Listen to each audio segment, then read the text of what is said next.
Buenos días, mi nombre es Bianca González, soy doctoranda en la Universidad de A Coruña y vengo a presentar esta comunicación titulada Preparación ante desastres, resiliencia y vulnerabilidad, enfoques y discursos teóricos, llevada a cabo junto con las profesoras Elvira Santiago y Carmen Rodríguez. La Oficina de las Naciones Unidas para la Reducción del Riesgo de Desastres reconoce que, pese al carácter natural de los fenómenos naturales que producen riesgos para la humanidad, como podrían ser los terremotos o los tsunamis, son las condiciones sociales, económicas y políticas las que crean la vulnerabilidad de una sociedad, pasando así del riesgo al desastre. El número creciente de víctimas y personas afectadas por los desastres sirven para legitimar la intervención de las organizaciones internacionales en los lugares de ocurrencia. Estas organizaciones no pretenden reducir la vulnerabilidad de la población que habita en lugares propensos a desastres naturales, sino que ponen el foco en la resiliencia de esas comunidades. El cambio de retórica obliga a las personas residentes en estas zonas a mantenerse vigilante y avanzar hacia un mundo más resiliente, no tanto hacia un mundo más seguro. Pese a los esfuerzos teóricos y políticos, se observa una falta de preparación y adopción de comportamientos de mitigación por parte de la población local. Algunas teorías apuntan a los factores culturales como causantes de esta conducta, mientras que otras señalan a las vías de procesamiento de la información de riesgo. Los objetivos de esta revisión se centran en la comprensión de los conceptos utilizados en la literatura y el desarrollo de las teorías alrededor de la resiliencia, la vulnerabilidad, la reducción de riesgo de desastres y la percepción del riesgo. El primer objetivo busca examinar cómo distintos autores definen y relacionan los conceptos de vulnerabilidad y resiliencia, destacando sus puntos de convergencia y divergencia. En el segundo objetivo, buscamos determinar qué factores son señalados en la literatura como determinantes en el comportamiento de preparación ante el riesgo de desastres naturales. En el tercer objetivo, nos centramos en revisar cómo la literatura describe el papel de la confianza en la formación de la percepción del riesgo, así como conocer en qué medida la confianza puede afectar a la percepción de la amenaza y, en consecuencia, a la toma de decisiones de las personas afectadas. La investigación se desarrolló mediante una revisión bibliográfica exhaustiva de la literatura sobre desastres naturales, reducción de riesgo de desastres y resiliencia. La búsqueda se realizó en las bases de datos Scopus y Web of Science, empleando variaciones de las palabras clave que podéis ver en la diapositiva. Los textos seleccionados fueron filtrados por adecuación temática y se analizaron mediante lectura crítica, analizando enfoques teóricos y marcos conceptuales. Existen distintas divisiones en la literatura sobre la relación que existe entre la resiliencia y la vulnerabilidad. Algunos autores afirman que los términos serían opuestos, otros que no existe relación alguna entre ellos. La mayoría, sin embargo, sí afirman la existencia de relación, pero señalan que no deberían ser vistos como términos contrapuestos ni intercambiables, sino que se trata y deben ser tratados como conceptos interrelacionados. La resiliencia, por tanto, debe vincularse con el análisis de la vulnerabilidad y complementarlo. Existe, en ese sentido, un cambio de retórica por parte de gobiernos y organizaciones internacionales que han pasado de hablar de vulnerabilidad a los desastres a hablar de la resiliencia ante los desastres. La resiliencia frente a la vulnerabilidad se considera una expresión más proactiva del compromiso de la comunidad con la reducción de los peligros naturales a los que se enfrenta. El foco pasa de estar en los riesgos que les afectan y pasa a estar en el modo en el que la población se sobrepone a ellos. Pese a esto y a décadas de exhaustivas investigaciones, muchas personas y comunidades se mantienen en un estado de poca preparación. Los resultados de las investigaciones sobre las causas de este comportamiento tienen, en muchos casos, resultados inconclusos y no pueden generalizarse, ya que se han encontrado variaciones significativas en cuanto a los factores que promueven o inhiben la preparación ante catástrofes, incluso entre comunidades con contextos socioculturales, políticos y económicos similares. Debemos tener en cuenta también la relación entre la confianza y la percepción del riesgo.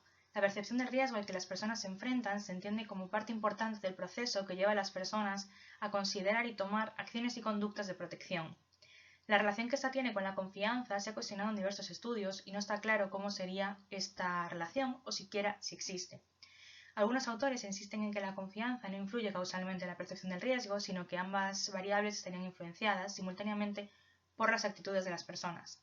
Al contrario, otros investigadores afirman que existe una correlación débil entre la confianza y la percepción del riesgo.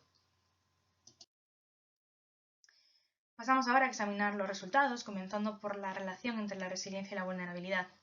Algunos estudios han revelado usos intercambiables de ambos términos como contrapartes o componentes el uno del otro.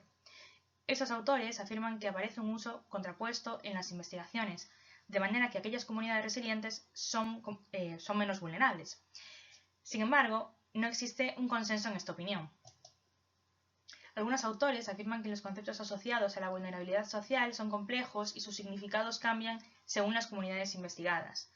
La vulnerabilidad opera en dos maneras amplias. Por un lado, como concepto holístico y genérico que engloba interrelaciones complejas, y por otro, como concepto único y unidimensional que se centra en un elemento específico relacionado con un peligro específico.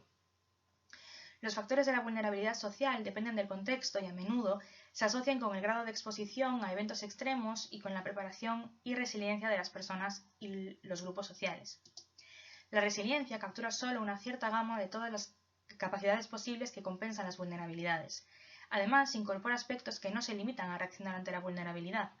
La resiliencia es un proceso que se experimenta principalmente cuando se produce una crisis o un desastre y describe la recuperación y la transformación hacia un nuevo estado de estabilidad. La vulnerabilidad, por tanto, es más amplia que la resiliencia. Una entidad puede ser vulnerable a una serie de impactos de peligro, pero es posible que no posea o no necesite poseer todos los tipos de resiliencia para contrarrestar todas esas vulnerabilidades. Existen diversas teorías que estudian el comportamiento de mitigación y reducción del riesgo de desastres. Entre ellas, las dos más utilizadas son la Protection Motivation Theory y la Protection Action Decision Model. La Protection Motivation Theory divide las variables dentro de dos procesos de evaluación. La evaluación de la amenaza, que se centra en la fuente de la amenaza y en factores que aumentan o disminuyen la probabilidad de respuestas inadaptadas, y la evaluación de la superación, que se centra en las respuestas de afrontamiento disponibles para lidiar con la amenaza y los factores que aumentan o disminuyen la probabilidad de una respuesta adaptativa. El Protective Action Decision Model sostiene que las respuestas de las personas ante peligros ambientales comienzan por un proceso psicológico al que llaman procesos previos a la atención. Esta teoría pone el foco en el estudio de la percepción de la amenaza y la percepción y actitudes hacia las medidas de protección, que también aparecen en la teoría anterior como parte de la superación. En ambos casos, se destaca la importancia de los factores relacionados con la percepción de la amenaza, como la gravedad y vulnerabilidad percibida o el miedo o preocupación por amenazas futuras, así como aquellos relacionados con la capacidad de la respuesta, como el coste de la respuesta, la autoeficacia o la eficacia percibida de la respuesta. Esas últimas tienen en cuenta tanto la capacidad que la persona considera tener para llevar a cabo las acciones recomendadas de protección, como la consideración de que esta acción recomendada de mitigación del riesgo será eficaz. Sobre este aspecto encontramos también las investigaciones sobre lo que se denomina la expectativa de resultados, en las que se estudian los efectos que tienen las creencias de los individuos sobre cómo resultará una acción, en este caso, una acción protectora o de mitigación del riesgo. Estos estudios revelan que, mientras que la expectativa de resultados negativos desalienta a las personas a prepararse ante los desastres, la expectativa de resultados positivos se ha relacionado tanto con la intención como con la preparación real. Por último, comentaremos los resultados hallados sobre la influencia de la confianza en la percepción del riesgo. En la literatura podemos encontrar distintas definiciones de confianza, pero podemos identificar dos puntos importantes en las distintas definiciones. Por un lado, la voluntad de un grupo a ser vulnerable a las acciones de otro que no tiene la habilidad de controlar, y por otro, la expectación y fiabilidad de que la otra persona actuará en interés propio. En el caso de la confianza en las autoridades, esta tiene que ver con los juicios u opiniones de las personas hacia la tendencia de que éstas, las autoridades, son abiertas y honestas. La confianza social en el gobierno juegan papeles indispensables en la formación de las percepciones de riesgo. La confianza en el gobierno central lleva a una menor percepción de riesgo y, como consecuencia, a una menor preparación. Esto, sin embargo, no se trata de una opinión compartida por todos los investigadores, sino que algunas investigaciones apuntan en el sentido opuesto, afirmando que mayores niveles de confianza aumentan la intención de varias acciones de protección. Estudios anteriores han encontrado, además, que la diferencia en estilos de procesamiento de información puede explicar la relación entre confianza y percepción de riesgo. De acuerdo con la teoría del modelo de verosimilitud, la confianza es uno de los factores que afectan al procesamiento de la información. De este modo, para cuestiones de alta confianza y poca implicación, los individuos no tienen la suficiente motivación para procesar la información, por lo que se guían por sus actitudes previas, lo que sería un procesamiento heurístico de la información. En cambio, Para la información de baja confianza y alta implicación, los individuos piensan más sobre la cuestión utilizando un procesamiento sistemático. Por ello, fuentes de alta fiabilidad, como por ejemplo expertos, pueden ser más persuasivos que fuentes de baja fiabilidad. Como conclusión, podríamos decir que pese al gran cuerpo teórico que podemos encontrar sobre los conceptos alrededor de la reducción del riesgo de desastres, todavía se necesita un análisis más profundo en diversas cuestiones, como el comportamiento de mitigación, la relación entre confianza y la percepción del riesgo o la influencia de la cultura.